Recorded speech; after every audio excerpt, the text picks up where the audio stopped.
చిన్ని పిల్లలు చిన్ని కథలు చూద్దామా? మూడవ చిన్ని కథ కలిసి చేసే పని.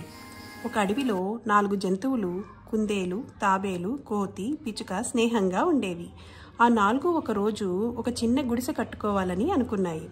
ఆ పని కోసం కుందేలు మట్టి తేవాలని, తాబేలు ఇటుకలు అమర్చాలని, కోతి కట్టెలు తేవాలని మరియు పిచుక ఎత్తుపై నుంచి అంతా సరిగ్గా వస్తుందో లేదో చూడాలని అనుకున్నాయి. మొదట అందరూ కలిసి పనిచేశారు. కానీ కొద్దిసేపటికే కుందేలు, కోతి సరదాగా ఆడుకోవటం మొదలుపెట్టారు. పిచుక కూడా ఎగిరిపోతూ పాటలు పాడుతూ మర్చిపోయింది. తాబేలు ఒక్కటే పనిచేస్తూ అలసిపోయింది. అందరి పని ఆగిపోయింది. చిన్న గుడిసె కూడా పూర్తి కాలేదు. తాబేలు ఇలా చెప్పింది, మనం అందరం కలిసి చేస్తే పని త్వరగా పూర్తవుతుంది.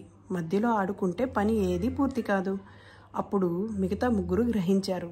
4 మళ్ళీ కలిసి పనిచేశారు. ఆ రోజులోపే గుడిసె నిర్మాణం విజయవంతమైంది. ఇందులో మనకు తెలిసిన నీతి ఏంటంటే కలిసి చేసిన పని త్వరగా సరిగ్గా పూర్తవుతుంది.